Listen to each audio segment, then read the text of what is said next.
इन verb में तीसरे प्रकार का वर्ब बताया गया है रेगुलर वर्ब। अब ये रेगुलर वर्ब वे वर्ब हैं, जैसे वर्ब के जो 5 फॉर्म हैं उसमें आप V1, V2 और V3 को लीजिए। V1 को कहा जाता है कि यह है सिंपल प्रेजेंट, V2 है सिंपल पास्ट और V3 है पार्टिसिपल या पास्ट पार्टिसिपल। तो अब इसको देखिए आप, रेगुलर वर्ब एक प्रकार है मेन वर्ब का और फिर इर्रेगुलर भी एक प्रकार है मेन वर्ब का। इन दोनों में एक फर्क है। ग्रामर कहता है कि रेगुलर वर्ब वे वर्ब होंगे जिनके V2 और V3 मतलब सिंपल पास्ट और पास्ट पार्टिसिपल ये समान होंगे। जैसे उदाहरण से इसको समझें, लव V1, लव्ड V2 और लव्ड V3। अब ये जो है लव, इसको रेगुलर वर्ब के कैटेगरी में की क्लास में हम रखेंगे। अब जैसे एक दूसरा है लाइक, तो लाइक, लाइक्ड, लाइक्ड, फिर यहाँ V2 और V3 समान है तो ये रेगुलर वर्ब हो गया। फिर जैसे वर्क, वर्कड, वर्कड, फिर V2 V3 समान है तो ये रेगुलर वर्ब हो गया। रेगुलर वर्ब का मतलब है जिसके V2 और V3 फॉर्म माने पास्ट, सिंपल पास्ट और पास्ट पार्टिसिपल, ये दोनों वर्ब का जो स्वरूप हो वो एक समान हो, समानता हो, तो ऐसे सारे वर्ब्स को हम कहेंगे रेगुलर वर्ब। और इर्रेगुलर वर्ब वे वर्ब्स हैं जिनके दूसरे और तीसरे फॉर्म्स में समानता नहीं होती, वो डिफरेंट होते हैं। जैसे ईट लीजिए आप, ईट है V1 तो एट है V2 और ईटन है V3। तो इसका दूसरा तीसरा में समानता नहीं है, एक में एट है एक में ईटन है, तो ये हो गया इर्रेगुलर वर्ब। अब जैसे आप एक और एग्जांपल लीजिए, जैसे स्पीक, तो स्पीक है V1, स्पोक है V2 और स्पोकन है V3। फिर 2 और 3 में स्पोक और स्पोकन में समानता नहीं है, फिर ये भी इर्रेगुलर वर्ब हो गया। और फिर एक और हम एग्जांपल से इसको देखें, जैसे राइट, रोट एंड रिटन। फिर रोट है हमारा V2, रिटन है V3, मतलब रोट है सिंपल पास्ट एंड वो है पास्ट पार्टिसिपल, तो इन दोनों में भी समानता नहीं है, तो राइट वर्ड भी जो वर्ब है हमारा ये भी इर्रेगुलर वर्ब के क्लास में रखा जाएगा। तो इस तरह से हम लोगों ने देखा कि मेन वर्ब्स के 4 प्रकार हैं, फाइनाइट, नॉन फाइनाइट, रेगुलर और इर्रेगुलर। इनको अलग अलग हेड में अलग अलग फीचर्स के साथ, स्पेशलिटीज़ के साथ हमको हमेशा ध्यान में रखना है, क्योंकि कभी रेगुलर वर्ब की चर्चा होगी तो जब रेगुलर वर्ब का पता ही नहीं होगा आपको तो आप समझ नहीं पाएंगे कि किस वर्ब की चर्चा हो रही है। कभी फाइनाइट वर्ब कह के कोई एक्सप्लेन करेगा या कहीं चर्चाएं होंगी, तो फाइनाइट वर्ब का एक क्लियर कंसेप्ट होना चाहिए सीखने वाले के दिमाग में। ये जो कंसेप्ट है क्लैरिटी के साथ, फिर आगे की हर चीज़ को समझने में मदद करता है ये कंसेप्ट, इसको ध्यान में रखना है। अब फिर आगे कहता है ग्रामर कि फाइनाइट वर्ब जो है वो भी 2 प्रकार का होता है। तो फाइनाइट वर्ब 2 प्रकार का होता है, वो कौन सा वर्ब है भाई? तो एक वर्ब को कहता है ग्रामर ट्रांजिटिव वर्ब और दूसरा जो वर्ब है वो कहलाता है इंट्रांजिटिव वर्ब। अब ट्रांजिटिव वर्ब के बारे में ग्रामर कहता है कि transitive verb is that verb which takes an object with it, और इंट्रांजिटिव वर्ब वह वर्ब है which takes no object with it, जो कोई ऑब्जेक्ट नहीं लेता। तो इसको भी हम लोग देखें कि जैसे he sings a song,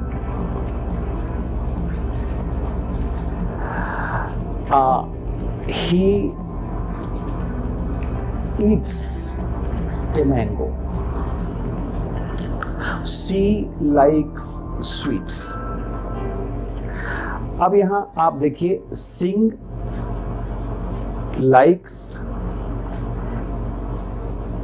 और eats,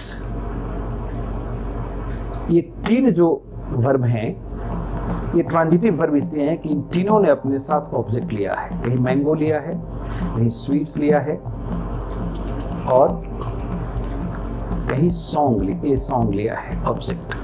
तो ऑब्जेक्ट लिए हुए जो हमारे वर्ब्स होते हैं ग्रामर के अनुसार उनको हम ट्रांजिटिव वर्ब कहते हैं। अब इसका एक दूसरा प्रकार है जो ऑब्जेक्ट लेता ही नहीं वर्ब, वो वर्ब है इंट्रांजिटिव वर्ब। अब इंट्रांजिटिव वर्ब में देखें आप, जैसे लाफ, मोहन लाफ्स। अब जैसे ए डॉग बार्क्स। अब जैसे ए बर्ड फ्लाइज। तो लाफ, फ्लाइज और बार्क्स, ये तीनों जो वर्ब हैं इंट्रांजिटिव वर्ब हैं, क्योंकि तीनों ने अपने साथ कोई ऑब्जेक्ट नहीं लिया हुआ है। और इंट्रांजिटिव वर्ब इसीलिए कहलाते हैं ये कि ऑब्जेक्ट ले नहीं सकते। तो हम एक तरह से फाइनाइट वर्ब को भी दो हिस्सों में बांट के हम लोगों ने देखा कि इसके दो प्रकार हैं, एक ट्रांजिटिव मतलब विथ एन ऑब्जेक्ट और इंट्रांजिटिव विदाउट एन ऑब्जेक्ट। तो वर्ब को जो शुरू में हमने कहा था कि दो तरह के होते हैं, मेन वर्ब और हेल्पिंग वर्ब। तो मेन वर्ब की चर्चा हो गई विस्तार से।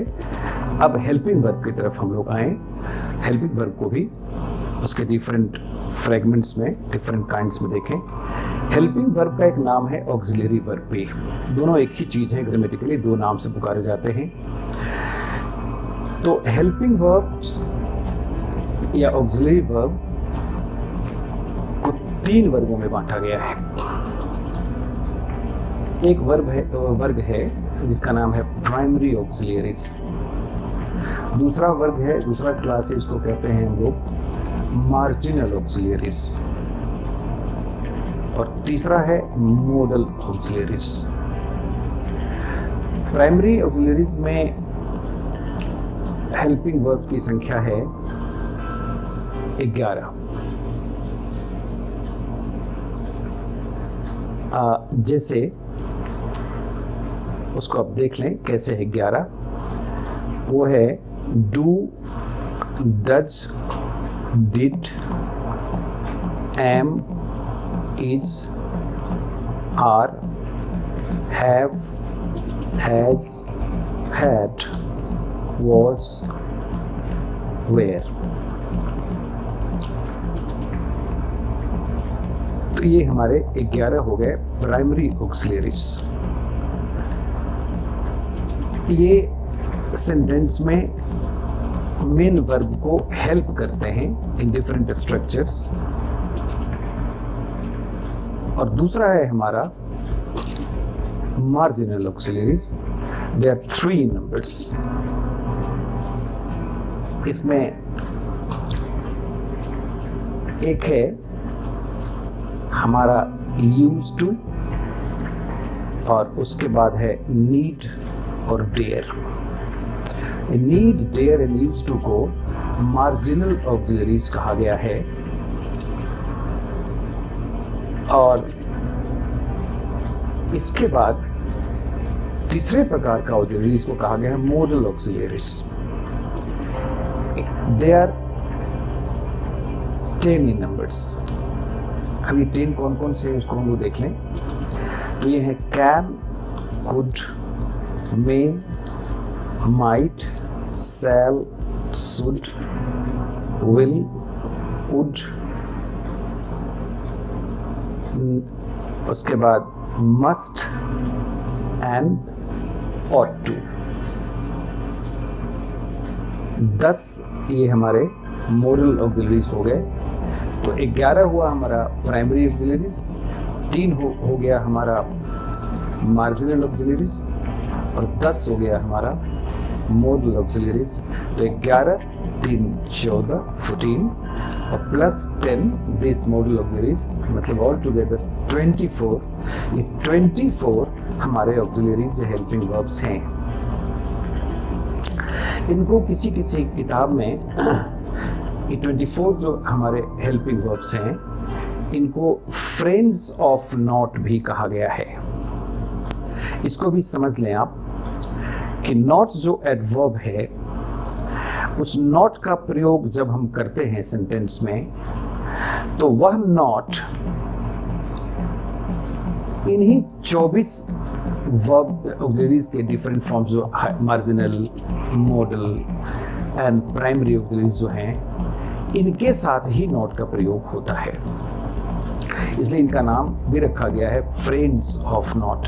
These 24 helping verbs are the friends of not, because not likes to be with these helping verbs.